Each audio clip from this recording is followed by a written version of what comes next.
May mga aklat na nagtuturo kung paano mabuhay, pero may iilan na nagtuturo kung paano manalo. At sa mga aklat na ito, may isang obra na matagal nang kinatatakutan, binabasa ng lihim at ginagamit ng mga taong hindi kailanman umaamin.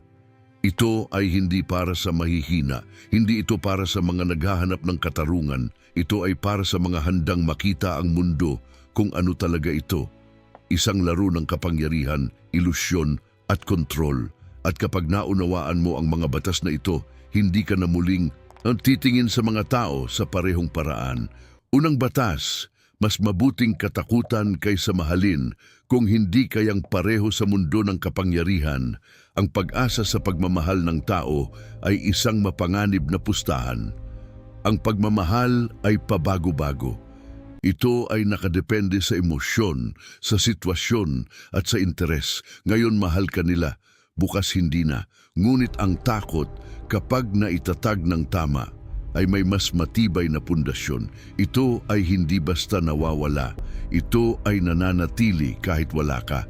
Ito ay kumikilos kahit hindi ka nagsasalita. At dito pumapasok ang brutal na katotohanan ni Machiavelli. Ang isang pinuno na umaasa lamang sa pagmamahal ay madaling talikuran.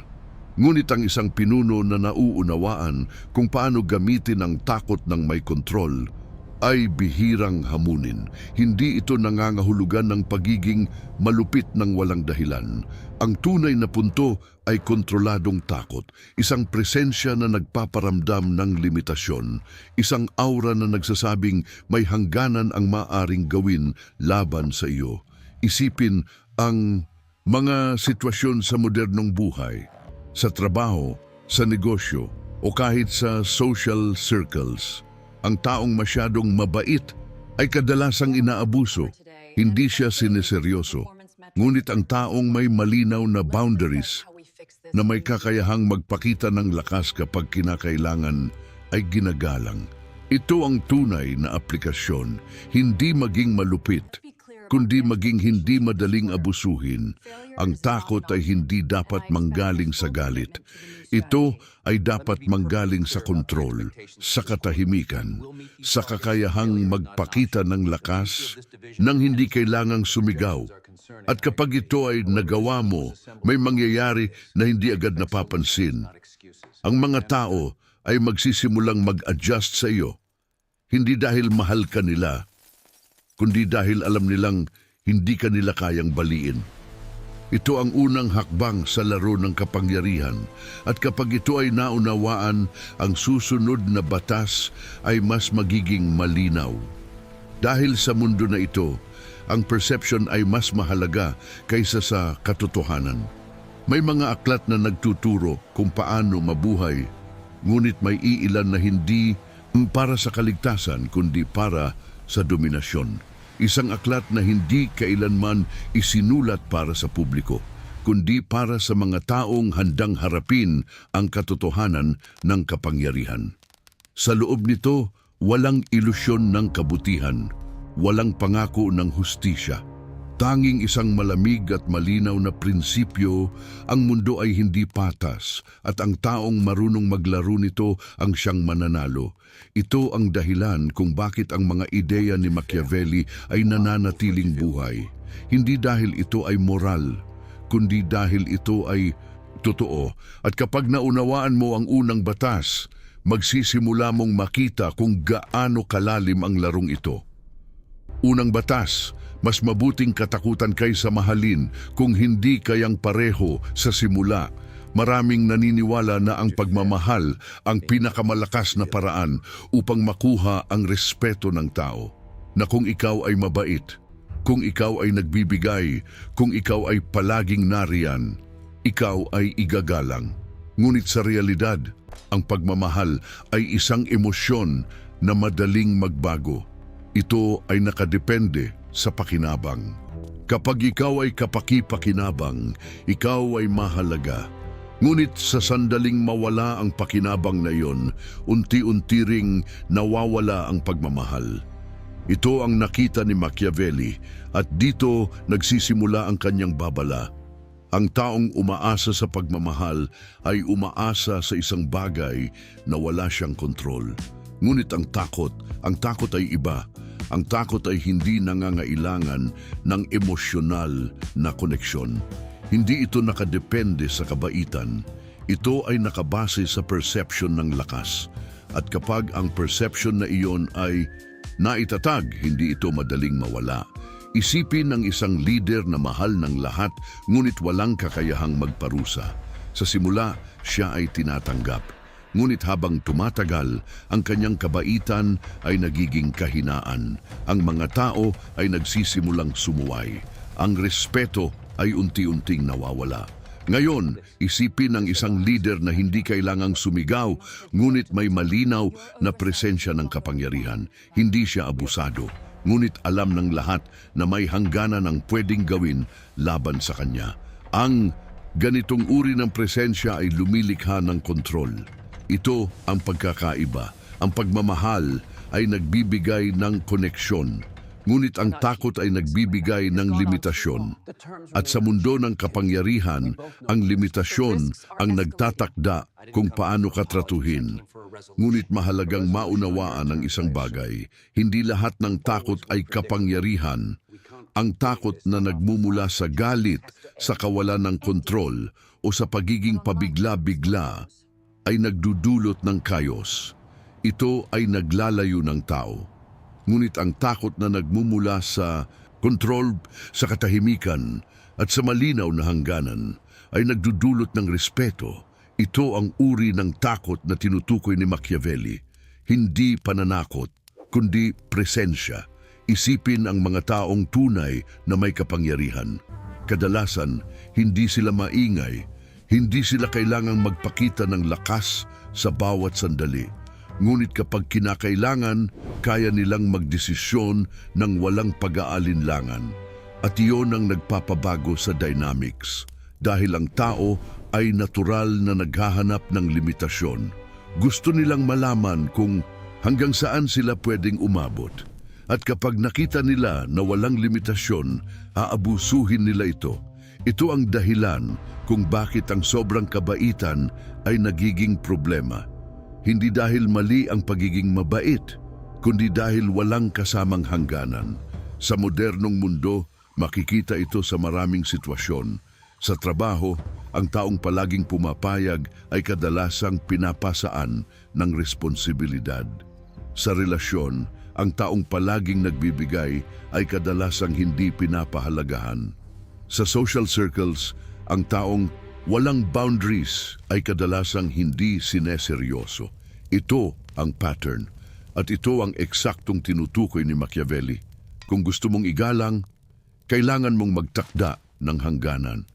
At kung minsan ang hangganang iyon ay kailangang maramdaman, hindi lamang marinig, ngunit may isang mahalagang balanse.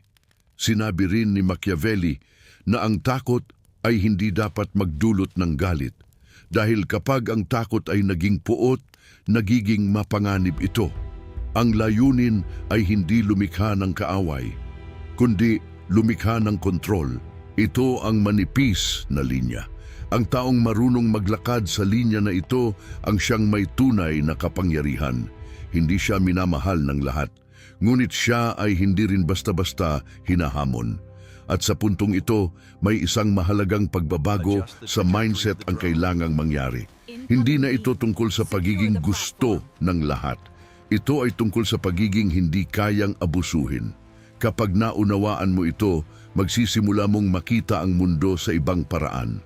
Makikita mo kung paano ang ibang tao ay kumikilos batay sa perception ng lakas. Makikita mo kung paano ang respeto ay hindi hinihingi, kundi kinukuha. At sa sandaling ito ay malinaw na sa iyo, ang susunod na batas ay magiging mas mapanganib.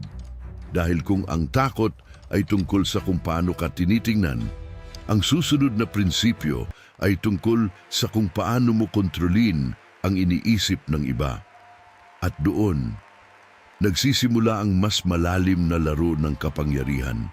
Ikalawang batas, huwag kailanman magtiwala ng lubos at pag-aralan kung paano gamitin ang mga Kaibigan at kaibigan ng iba, sa sandaling naunawaan mo na ang respeto ay hindi lamang nakukuha sa kabaitan, kundi sa malinaw na presensya ng lakas, may isang mas mapanganib na katotohanan ang kailangang harapin. Ang mundo ng kapangyarihan ay hindi umiikot sa katapatan, kundi sa interes. At sa puntong ito, maraming tao ang nagkakamali. Iniisip nila na ang mga kaibigan ay laging kakampi, na ang pagiging malapit ay nangangahulugang ligtas. Ngunit sa perspektibo ni Machiavelli, ito ang isa sa pinakamalaking ilusyon. Ang katotohanan ay simple, ngunit mahirap tanggapin. Ang mga tao ay hindi kumikilos dahil sa iyo. Kumikilos sila dahil sa sarili nila. Ito ang pundasyon ng ikalawang batas. Hindi ibig sabihin nito na walang totoong koneksyon sa mundo. Ngunit sa larangan ng kapangyarihan, ang emosyonal na koneksyon ay hindi sapat na basehan para sa desisyon. Ang interes ang laging nangingibabaw. At kapag nagbago ang interes, nagbabago rin ang loyalty. Isipin ang isang sitwasyon kung saan may dalawang tao na matagal nang magkaibigan. Nagtiwala sila sa isa't isa. Nagbahagi ng oras, kwento at plano. Ngunit sa sandaling may mas malaking oportunidad na dumating, isang pagkakataon na magbibigay ng mas mataas na posisyon, mas malaking kita o mas malawak na impluensya, doon nasusubok ang koneksyon. At sa maraming pagkakataon, ang desisyon ay hindi base sa pagkakaibigan, kundi sa pakinabang. Ito ang dahilan kung bakit sinabi ni Machiavelli na ang isang matalinong tao ay hindi kailanman naglalagay ng buong tiwala sa iba. Hindi dahil siya ay paranoid, kundi dahil naiintindihan niya ang kalikasan ng tao. Ang tiwala ay dapat kontrolado, hindi absolute. Ngunit dito nagiging mas komplikado ang laro. Dahil habang hindi ka dapat magtiwala ng lubos, kailangan mo pa ring makipag-ugnayan. Kailangan mo pa ring bumuo ng relasyon. Kailangan mo pa ring makipagtrabaho sa iba. At dito pumapasok ang tunay na diskarte. Hindi sapat na umiwas. Kailangan mong matutong gumamit. Ito ang mas malalim na bahagi ng batas na ito. Ang kakayahang makita ang halaga ng bawat tao sa iyong paligid. Hindi lamang bilang kaibigan, kundi bilang posibleng koneksyon, tulay o instrumento. Sa modernong mundo, makikita ito sa networking. Ang mga taong umaangat ay hindi lamang dahil sa kanilang kakayahan, kundi dahil sa kanilang koneksyon. Ngunit, ang mga koneksyon na ito ay hindi laging batay sa emosyon. Ito ay batay sa mutual na pakinabang. Isipin ang isang tao na marunong makipag-ugnayan, ngunit hindi agad naglalagay ng buong tiwala. Nakikipagtrabaho siya, nakikipag-usap, ngunit palagi siyang may malinaw na distansya sa kanyang desisyon. Hindi siya madaling maimpluwensyahan, hindi siya madaling ma-manipulate. Ito ang uri ng kontrol na tinutukoy ni Machiavelli. Ang kakayahang makipaglaro sa sistema nang hindi nawawala sa sarili. Ngunit may isa pang layer, ang paggamit sa kaaway. Ito ang bahagi na kadalasang hindi napapansin. Sa maraming pagkakataon, ang mga kaaway ay mas predictable kaysa sa mga kaibigan. Alam mo ang kanilang posisyon, alam mo ang kanilang intensyon, at dahil dito, mas madali silang basahin, habang ang mga kaibigan maaaring magbago ng hindi mo inaasahan. Ito ang dahilan kung bakit sa ilang sitwasyon ang isang dating kaaway ay mas kapaki-pakinabang kaysa sa isang kaibigan na hindi mo lubos na nauunawaan. Hindi ito tungkol sa pagiging mapanlinlang. Ito ay tungkol sa pagiging strategic. Ang bawat tao sa paligid mo ay may potensyal na papel, at ang iyong kakayahan na makita ang papel na iyon ang magdidikta kung paano mo sila gagamitin. Ngunit mahalagang tandaan, ang paggamit ay hindi nangangahulugang pananamantala. Ang tunay na diskarte ay nasa balanse, kung saan ang bawat koneksyon ay may pakinabang sa magkabilang panig. ngunit ikaw ay hindi nawawala ng kontrol. Ito ang tunay na anyo ng impluensya. Hindi ang pagdomina sa iba, kundi ang paghubog ng sitwasyon kung saan ang bawat galaw ay pabor sa iyo. Sa puntong ito, nagsisimula ng magbago ang pananaw. Hindi mo na tinitingnan ng mga tao bilang simpleng kaibigan o kaaway. Nakikita mo sila bilang bahagi ng sistema. At sa sistemang ito, ang emosyon ay hindi sapat. Kailangan ng pag-unawa, kailangan ng kontrol, at higit sa lahat, kailangan ng distansya. Dahil sa sandaling mawala ang distansya, nawawala ang kakayahang magdesisyon ng malinaw. At kapag naunawaan mo ito, may isang mas mapanganib na batas ang susunod. Dahil kung ang ikalawang batas ay tungkol sa kung sino ang dapat mong pagkatiwalaan, ang susunod na prinsipyo ay tungkol sa kung paano ka dapat makita ng iba. At doon, nagsisimula ang tunay na kapangyarihan ng ilusyon. Ikatlong batas, itago ang iyong mga layunin sa sandaling naunawaan mo na ang tiwala ay hindi dapat ibigay ng buo at ang bawat relasyon ay may halong interes, may isang mas tahimik ngunit mas mapanganib na prinsipyo ang kailangang yakapin. Hindi ito tungkol sa lakas, hindi rin ito tungkol sa koneksyon, ito ay tungkol sa impormasyon at sa larong ito ang impormasyon ang tunay na kapangyarihan.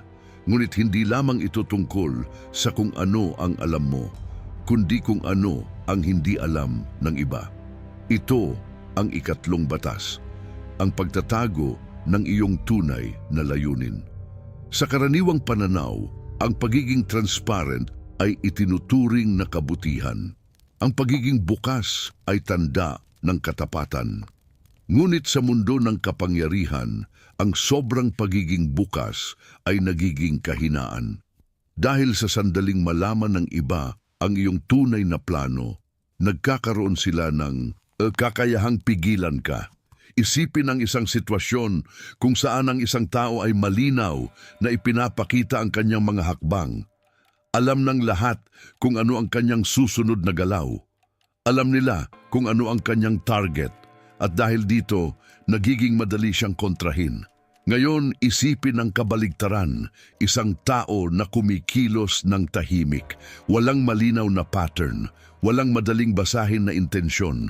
Sa ibabaw, parang normal lamang ang kanyang kilos, ngunit sa likod nito, may malinaw na direksyon. Ang ganitong uri ng presensya ay lumilikha ng kalituhan, at ang kalituhan ay nagbibigay ng advantage. Ito ang kakaibang mekanismo na ang hindi paglalantad ng layunin ay naglalagay sa iyo sa posisyon ng kontrol. Sa psikolohiya, ang tao ay natural na naghahanap ng pattern. Gusto nilang maintindihan kung ano ang nangyayari. Ngunit kapag ang impormasyon ay limitado, nagsisimula silang mag-assume at sa bawat assumption, nagkakaroon ng pagkakataon na maimpluwensyahan ang kanilang perception. Ito ang tunay na kapangyarihan ng batas na ito. Hindi mo kailangang magsinungaling. Kailangan mo lamang kontrolin kung ano ang ipinapakita mo. Sa modernong mundo, makikita ito sa mga taong tunay na strategic.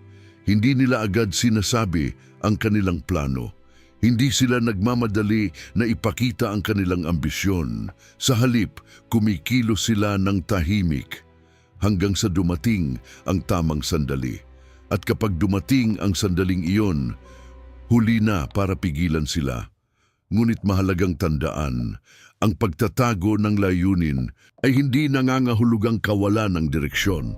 Sa katunayan, mas malinaw ang direksyon ng taong hindi agad naglalantad ng kanyang plano. Dahil alam niya kung kailan kikilos at alam niya kung kailan mananatiling tahimik. Ito ang disiplina.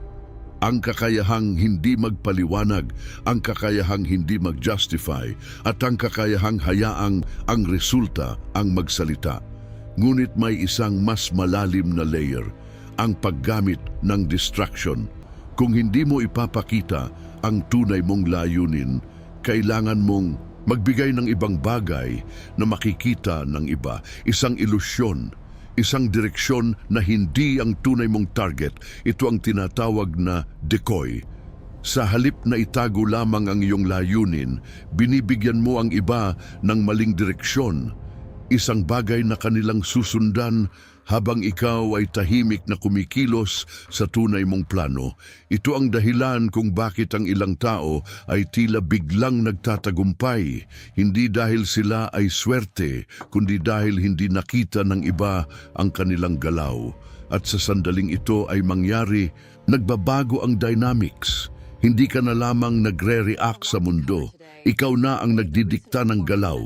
Ito ang ikatlong antas ng laro. Ang kakayahang kontrolin hindi lamang ang aksyon, kundi ang impormasyon sa likod nito.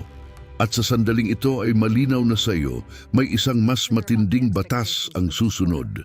Dahil kung ang ikatlong batas ay tungkol sa pagtatago ng layunin, ang susunod na prinsipyo ay tungkol sa kung paano mo gagamitin ang kilos ng iba para sa iyong sariling pakinabang. At doon, nagsisimula ang tunay na sining ng paggamit sa enerhiya ng ibang tao. Ikaapat na batas, gamitin ang gawain ng iba at huwag akuin ang lahat ng bigat. Sa sandaling natutunan mong itago ang iyong mga layunin at kontrolin ang impormasyon na lumalabas tungkol sa iyo, may isang mas praktikal at mas brutal na prinsipyo ang kailangang maunawaan. Dahil sa mundo ng kapangyarihan, hindi sapat na ikaw ay matalino. Kailangan mo ring maging matipid sa enerhiya. Ito ang ikaapat na batas, ang paggamit sa lakas ng iba. Sa karaniwang pananaw, ang tagumpay ay inuugnay sa sipag, sa ideya na kung mas marami kang ginagawa, mas malayo ang mararating mo. Ngunit sa perspektibo ni Machiavelli, ang labis na paggawa ay hindi laging tanda ng kapangyarihan. Minsan ito ay tanda ng kawalan ng diskarte. Ang tunay na kapangyarihan ay hindi nasusukat sa dami ng ginagawa mo, kundi sa kakayahan mong gamitin ang ginagawa ng iba. Isipin ang isang tao na gustong umangat sa kanyang larangan. Kung gagawin niya ang lahat ng mag-isa, siya ay limitado. Ang kanyang oras, lakas at kakayahan ay may hangganan. Ngunit ang isang tao na marunong mag-delegate, mag-connect at mag-leverage ng talento ng iba ay may kakayahang palawakin ang kanyang abot. Ito ang kakaibang mekanismo na ang paggamit ng lakas ng iba ay nagpaparami ng iyong sariling lakas.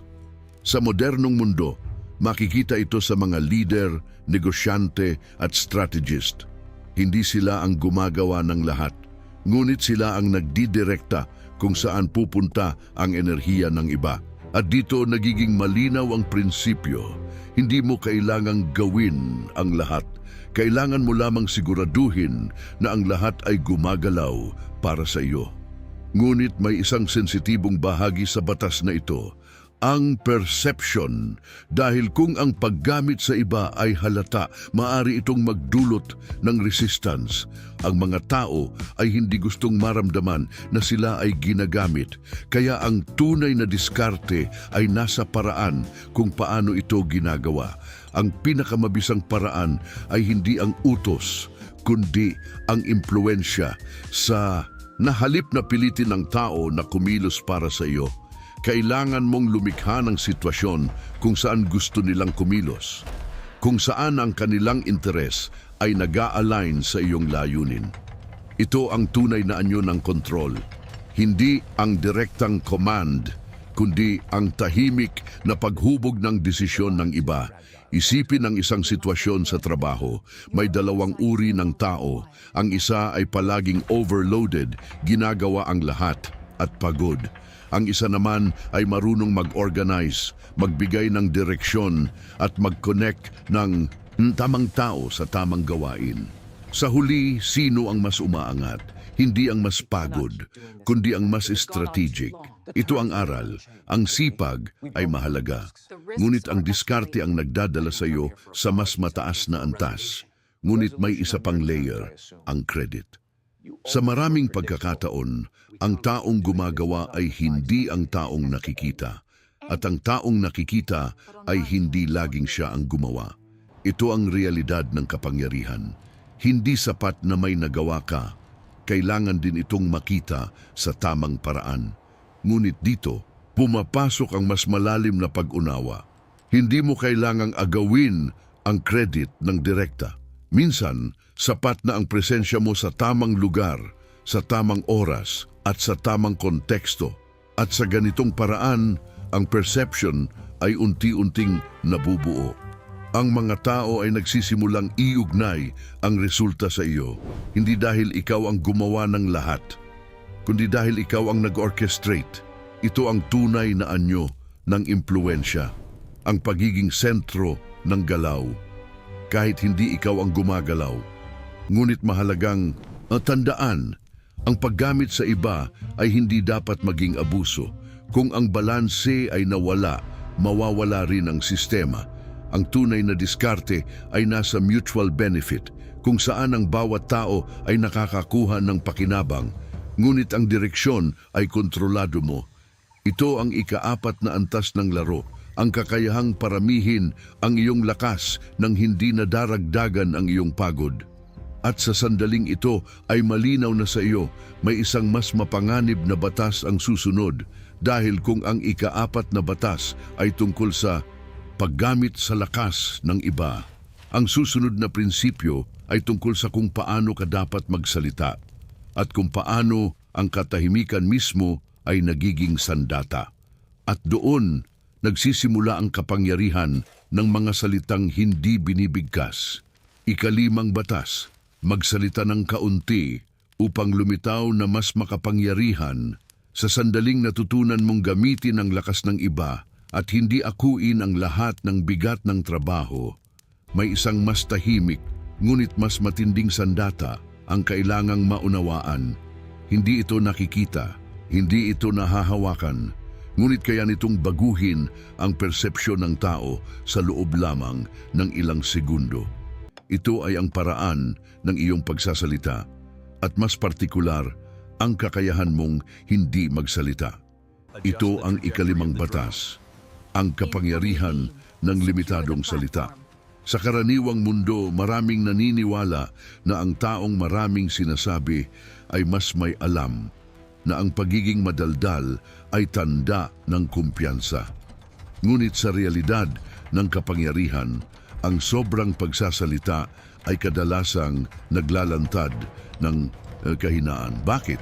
Dahil sa bawat salitang lumalabas, may pagkakataon kang magkamali. May pagkakataon kang magpakita ng emosyon at may pagkakataon kang ibigay ang impormasyon na hindi dapat alam ng iba. Ito ang dahilan kung bakit ang katahimikan ay nagiging sandata. Ang taong marunong manahimik ay mahirap basahin. At ang taong mahirap basahin ay mahirap kontrolin. Isipin ang isang sitwasyon kung saan may 2 tao sa isang pag-uusap. Ang isa ay nagsasalita ng tuloy-tuloy. Ipinapaliwanag ang lahat at pilit pinapaintindi ang kanyang punto. Ang isa naman ay kalmado, nagsasalita lamang kapag kinakailangan at pinipili ang kanyang mga salita. Sa huli, sino ang mas nagmumukhang may kontrol? Hindi ang mas maingay, kundi ang mas tahimik. Ito ang kakaibang epekto na ang kakulangan sa salita ay nagdadagdag ng bigat sa bawat binibitawan mong pahayag. Kapag ang isang tao ay bihirang magsalita, ang bawat salita niya ay nagiging mahalaga. Ang mga tao ay mas nakikinig, mas nag-iisip, mas nagbibigay ng atensyon. Ito ang tunay na impluensya, hindi ang dami ng sinasabi, kundi ang epekto ng bawat salita. Ngunit may mas malalim na layer, ang paggamit ng katahimikan bilang pressure. Sa psikolohiya, ang tao ay hindi komportable sa katahimikan. Kapag may puwang sa usapan, natural nilang gustong punan ito. At sa proseso na ito, madalas silang nagsasabi ng higit pa sa dapat. Ito ang pagkakataon. Kung ikaw ay marunong manahimik, nagbibigay ka ng espasyo para ang ibang tao ang magbukas ng kanilang sarili. At habang sila ay nagsasalita, ikaw ay nakikinig. At sa pakikinig, nakakakuha ka ng impormasyon. Ito ang balanse. Habang sila ay nagbibigay, ikaw ay kumukuha. Ngunit mahalagang tandaan, ang katahimikan ay hindi dapat magmukhang kawalan ng kumpiyansa. Ito ay dapat magmukhang kontrol. Ang iyong presensya ay kailangang kalmado. Ang iyong tingin ay steady. At ang iyong kilos ay hindi nagmamadali. Sa ganitong paraan, ang katahimikan mo ay hindi awkward. Ito ay nagiging dominant. Ito ang subtle na pagkakaiba. Ang taong tahimik dahil nahihiya at ang taong tahimik dahil kontrolado niya ang sitwasyon. Ang una ay nawawala sa background. Ang pangalawa ay nagiging sentro ng atensyon. Ito ang tunay na diskarte. Hindi mo kailangang makipagkumpetensya sa ingay. Kailangan mo lamang maging mas malinaw sa katahimikan. Sa modernong mundo, makikita ito sa mga taong may mataas na impluensya. Hindi sila palaging nagsasalita. Ngunit kapag nagsalita sila, pinapakinggan. Hindi dahil sa lakas ng boses, kundi dahil sa bigat ng presensya. Ito ang ikalimang antas ng laro, ang kakayahang kontrolin ang perception gamit ang limitadong salita. At sa sandaling ito ay malinaw na sa iyo, may isang mas mapanganib na prinsipyo ang susunod. Dahil kung ang ikalimang batas ay tungkol sa kung paano ka magsalita, ang susunod na batas ay tungkol sa kung paano ka dapat makita ng iba sa mas malawak na paraan. Hindi lamang sa salita, kundi sa buong imahe mo. At doon, nagsisimula ang kapangyarihan ng reputasyon. Ika-6 na batas, ingatan ang iyong reputasyon. Parang ito ang iyong pinakamahalagang sandata sa sandaling natutunan mong kontrolin ang iyong salita at gamitin ang katahimikan bilang instrumento ng impluensya. May isang mas malawak at mas permanente na elemento ang kailangang pangalagaan. Hindi ito basta nakikita sa isang pag-uusap. Hindi ito limitado sa isang sitwasyon. Ito ay ang iyong reputasyon. Ito ang ika-6 na batas. Ang reputasyon bilang pundasyon ng kapangyarihan. Sa mundo ng tao, ang perception ay hindi lamang pansamantala. Ito ay naipon, unti-unting nabubuo sa bawat galaw, bawat salita at bawat desisyon. At sa paglipas ng panahon, ito ay nagiging imahe na kumakatawan sa iyo kahit wala ka. Ito ang kakaibang katotohanan na ang reputasyon ay gumagalaw para sa iyo kahit hindi ka gumagalaw. Isipin ng isang tao na kilala bilang seryoso, matatag at hindi madaling maimpluwensyahan. Kahit wala siya sa silid, ang kanyang pangalan ay may bigat. Ang kanyang presensya ay nararamdaman kahit hindi siya nagsasalita. Ngayon, isipin ang kabaligtaran. Isang tao na kilala bilang pabago-bago, madaling ma-pressure at walang malinaw na prinsipyo. Kahit gaano pa siya magsalita, ang kanyang mga salita ay walang bigat. Ito ang pagkakaiba. Ang reputasyon ang nagtatakda kung paano ka tatanggapin ng mundo bago ka pa magsalita. At dito, pumapasok ang diskarte ni Machiavelli. Ang reputasyon ay hindi aksidente. Ito ay sinasadya. Sa bawat kilos, may mensahe. Sa bawat desisyon, may epekto sa imahe mo. At ang taong marunong mag-isip ng ganito ay hindi basta kumikilos. Siya ay nagtatayo, unti-unti, at may direksyon. Ngunit may isang mas malalim na layer, ang proteksyon ng reputasyon. Sa sandaling mayroon ka ng imahe, ito ay magiging target. May mga taong susubok sirain ito. May mga sitwasyon na maaaring magpahina nito. At kung hindi ka handa, maaari itong mawala sa isang maling hakbang. Ito ang dahilan kung bakit ang reputasyon ay kailangang bantayan. Hindi lamang buuin, kundi ipagtanggol. Sa modernong mundo, makikita ito sa social perception. Isang maling galaw, isang maling salita o isang maling association ay maaaring magbago ng tingin ng tao sa iyo. At kapag nagbago ang perception, nagbabago ang dynamics. Ngunit ang taong marunong sa larong ito ay may kakayahang kontrolin ang narrative. Hindi niya hinahayaan na ang iba ang magdikta kung sino siya. Siya ang gumagawa ng kwento. At siya rin ang nag-aalaga nito. Ito ang tunay na kapangyarihan. Hindi lamang kung sino ka, kundi kung paano ka nakikita. Ngunit mahalagang tandaan, ang reputasyon ay hindi dapat maging peke. Kung ito ay walang basehan, madali itong mabasag. Ang tunay na diskarte ay nasa alignment, kung saan ang iyong kilos ay sumusuporta sa imahe na gusto mong ipakita. Sa ganitong paraan, ang reputasyon ay hindi lamang ilusyon. Ito ay nagiging realidad. At habang ito ay lumalakas, may isang kakaibang epekto ang lumilitaw. Hindi mo na kailangang ipaglaban ang respeto. Ito ay kusang dumarating. Hindi mo na kailangang ipakita ang lakas. Ito ay inaasahan na. Ito ang ika-6 na antas ng laro. Ang pagiging kilala hindi lamang sa ginagawa mo, kundi sa kung ano ang inaasahan sa iyo. At sa sandaling ito ay malinaw na sa iyo, may isang mas mapanganib na batas ang susunod. Dahil kung ang ika-6 na batas ay tungkol sa kung paano ka nakikita, ang susunod na prinsipyo ay tungkol sa kung paano ka hindi dapat maging sentro ng atensyon sa maling paraan. Kung kailan ka dapat lumitaw at kung kailan ka dapat mawala. At doon nagsisimula ang kapangyarihan ng kontroladong presensya. Ika-7 batas, huwag laging lumitaw. Ang kakulangan ay nagdadagdag ng halaga sa sandaling naitatag mo na ang iyong reputasyon at nagsimula itong gumalaw para sa iyo kahit wala ka. May isang kritikal na pagkakamali na madalas gawin ng marami. Sa takot na makalimutan, pinipili nilang laging naroon, laging present, laging nakikita. Ngunit sa mundo ng kapangyarihan, ang sobrang presensya ay hindi lakas. Ito ay pagliit ng halaga. Ito ang ika-7 batas, ang kapangyarihan ng kakulangan. Sa psikolohiya, ang isang bagay na palaging available ay unti-unting nawawala ng halaga. Hindi dahil ito ay mahina, kundi dahil ito ay nagiging normal.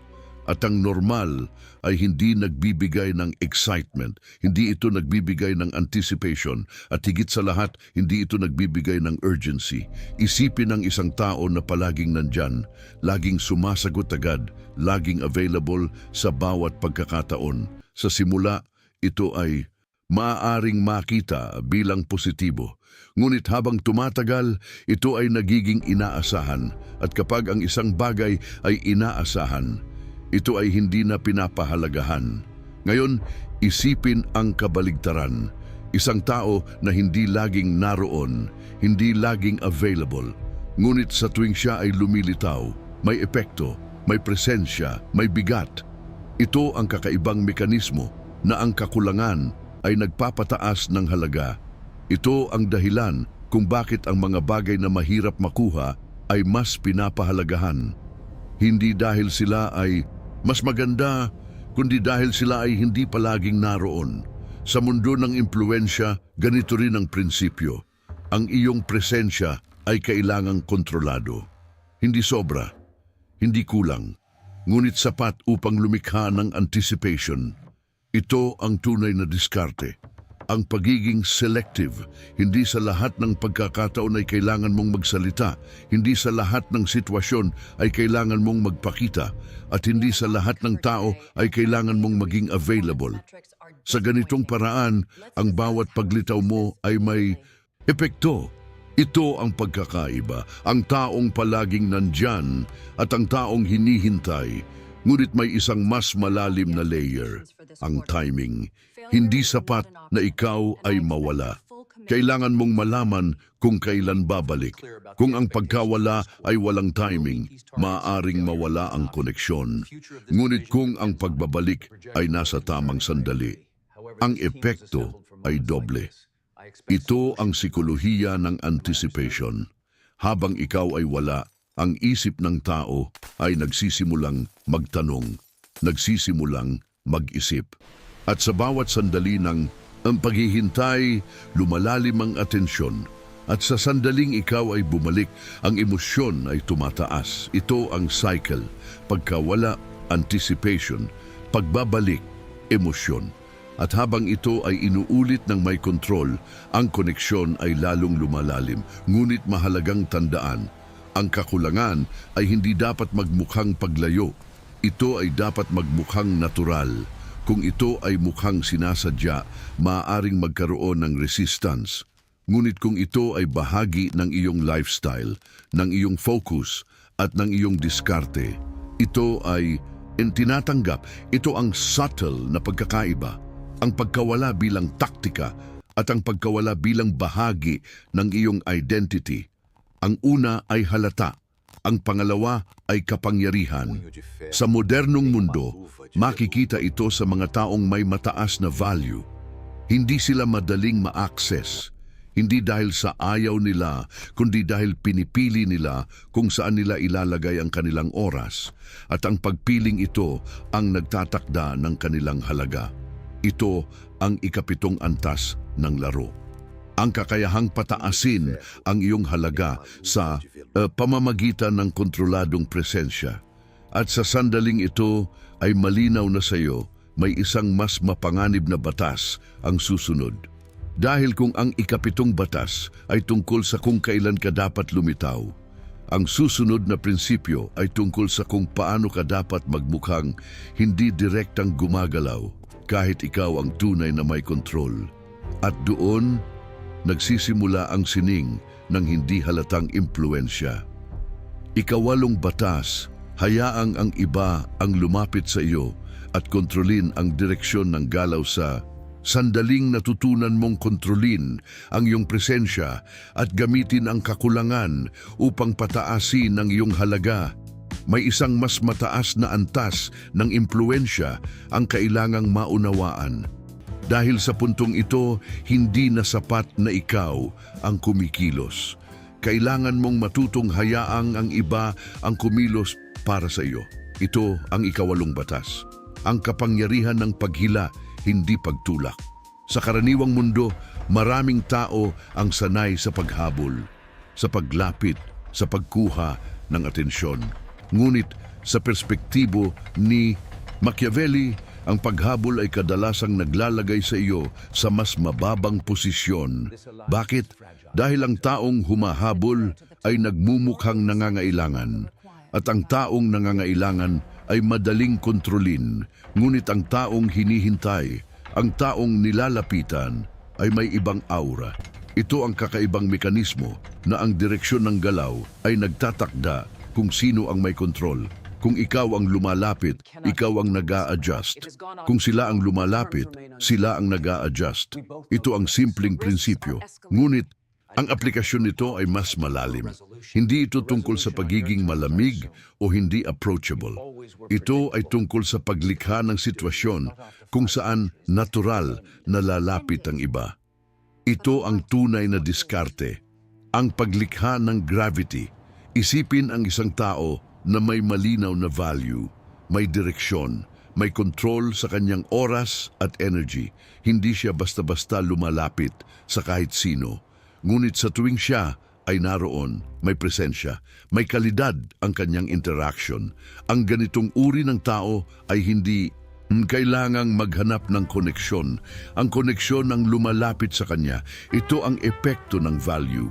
Ngunit may isang mas practical na layer, ang positioning. Sa halip na pilitin ang isang sitwasyon, inilalagay mo ang sarili mo sa posisyon kung saan ang iba ang lalapit. Sa halip na humingi ng pagkakataon, nagiging ikaw ang pagkakataon. Ito ang shift mula sa paghabol papunta sa pagiging hinahabol. Ngunit mahalagang tandaan, ang pag-akit ay hindi nangyayari ng walang dahilan. Kailangan mong magbigay ng sapat na dahilan para lumapit ang iba. Ito ay maaaring sa iyong kakayahan, sa iyong reputasyon, sa iyong energy, o sa iyong misteryo. At sa kombinasyon ng mga ito, nabubuo ang pool. Ito ang tunay na impluensya. Hindi ang pagpilit sa desisyon ng iba, kundi ang paghubog ng sitwasyon kung saan ang desisyon ay kusa nilang ginagawa. Ngunit may isa pang layer.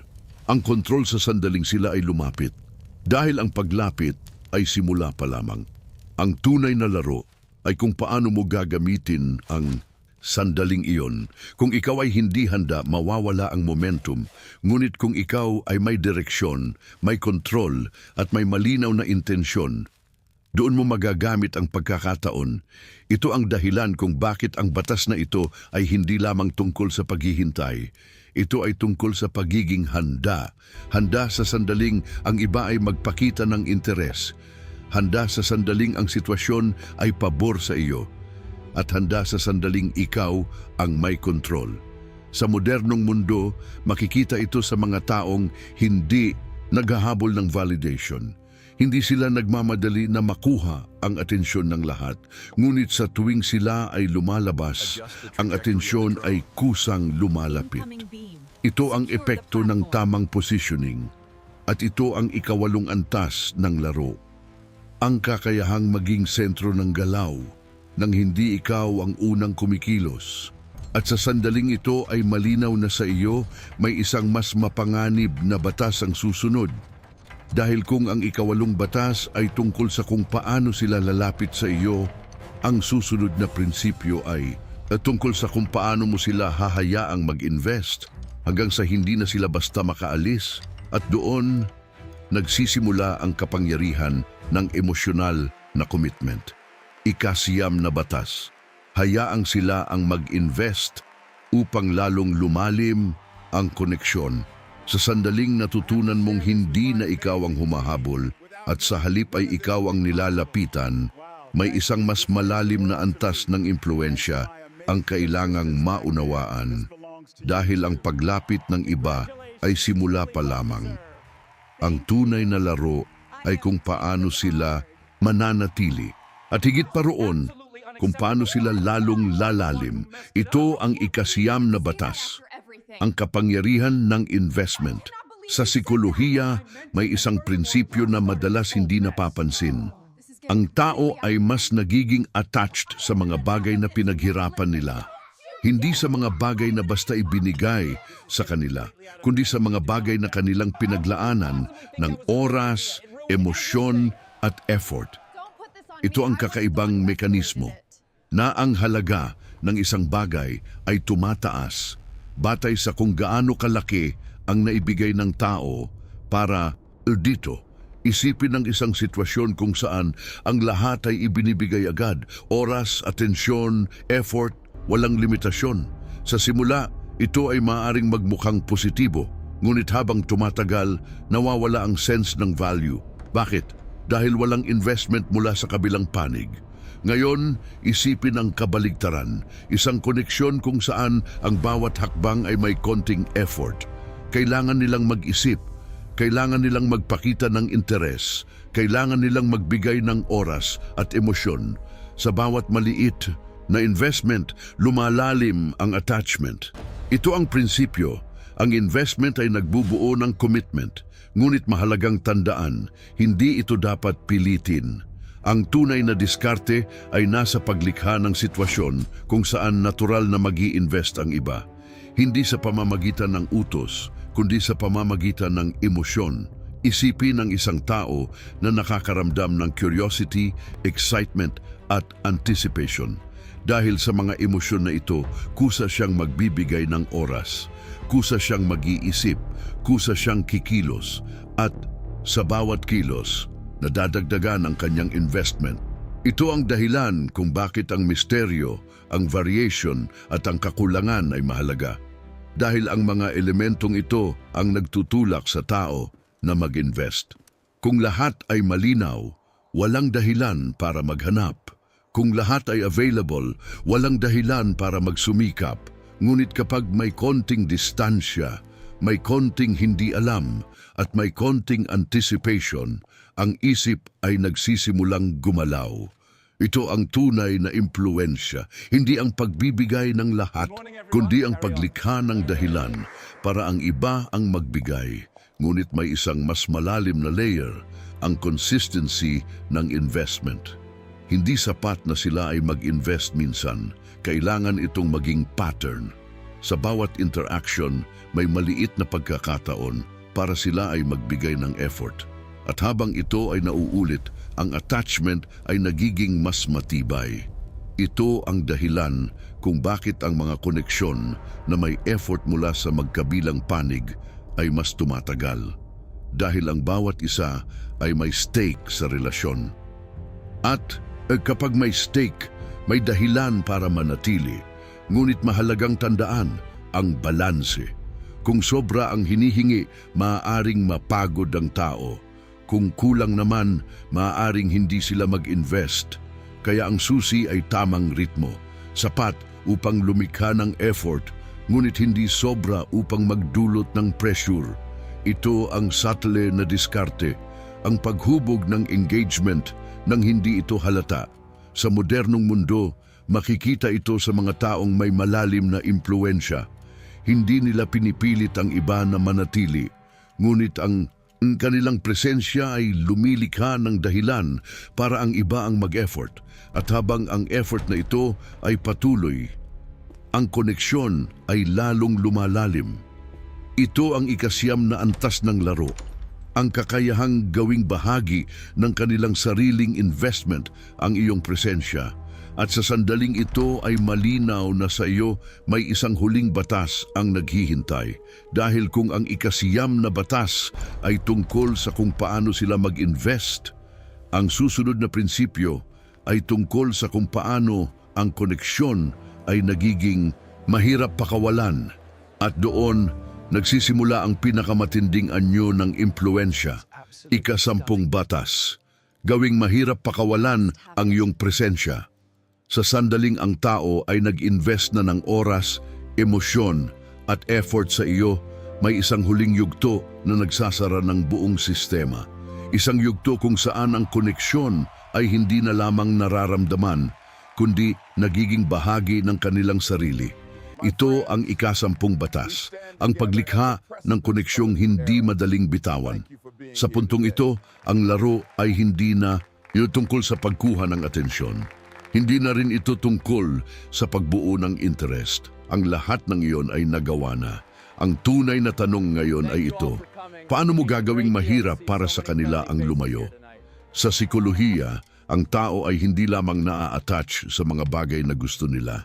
Sila ay mas naa-attach sa mga bagay na naging bahagi ng kanilang emosyonal na sistema. Mga bagay na nagbigay sa kanila ng pakiramdam na hindi nila nararanasan sa iba. Ito ang kakaibang mekanismo na ang koneksyon ay nagiging mahalaga, hindi dahil sa dami ng oras, kundi dahil sa lalim ng emosyon. Isipin ng isang tao na dumaan sa iba't ibang karanasan, kasama ka, may saya, may tensyon, may anticipation, may mga sandali ng pagkawala at pagbabalik. Sa bawat layer na ito, ang emosyon ay lumalalim. At habang ito ay lumalalim, ikaw ay nagiging bahagi ng karanasang iyon. Hindi ka na lamang tao sa kanilang buhay. Ikaw ay nagiging simbolo ng pakiramdam. Ito ang pinakamalalim na antas. Ang pagiging konektado, hindi lamang sa isip, kundi sa emosyon, at kapag ito ay nangyari, ang paglayo ay hindi na simpleng desisyon. Ito ay nagiging pagkawala ng isang bahagi ng kanilang nararamdaman. Ito ang dahilan kung bakit ang ilang koneksyon ay mahirap kalimutan. Hindi dahil sa logic, kundi dahil sa emosyon, ngunit dito rin pumapasok ang pinakasensitibong bahagi ng batas na ito, ang consistency. Kung ang emosyon ay pabago-bago ng walang direksyon, maaaring masira ang koneksyon. Ngunit kung ito ay may pattern, may rhythm, at may control, ito ay nagiging stable. Ito ang balanse sa pagitan ng variation at stability, sa pagitan ng misteryo at presensya, sa pagitan ng pagkawala at pagbabalik. Ang taong marunong mag-control ng balansing ito ang may kakayahang lumikha ng koneksyon na mahirap pakawalan.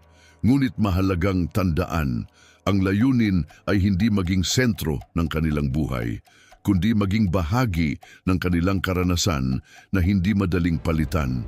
Ito ang subtle na pagkakaiba, ang pagiging kailangan at ang pagiging hindi mapapalitan. Ang una ay maaaring magdulot ng pressure, ang pangalawa ay nagdudulot ng value. Sa modernong mundo, makikita ito sa mga taong may malalim na impluwensya. Hindi sila palaging nandyan, ngunit ang epekto nila ay nananatili. Ang kanilang presensya ay nag-iiwan ng marka at ang markang iyon ay hindi madaling mabura. Ito ang ikasampung antas ng laro, ang kakayahang mag-iwan ng emosyonal na imprint. At sa sandaling ito ay naunawaan, nagiging malinaw ang buong sistema.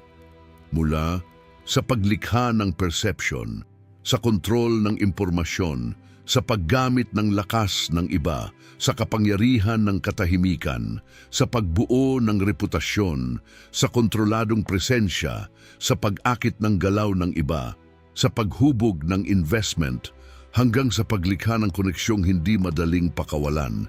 Ito ang kabuuan, hindi ito simpleng hanay ng mga batas. Ito ay isang sistema, isang paraan ng pagtingin sa mundo, isang paraan ng pagkilos na hindi umaasa sa swerte kundi sa pag-unawa. At sa sandaling ito ay malinaw na sa iyo, may isang huling tanong na mananatili. Hindi kung paano gamitin ang mga prinsipyong ito, kundi kung kailan. Dahil ang tunay na kapangyarihan ay hindi lamang nasa kaalaman, kundi sa tamang paggamit nito sa tamang sandali. At doon, nagtatapos ang laro ng ilusyon at nagsisimula ang tunay na laro ng kapangyarihan.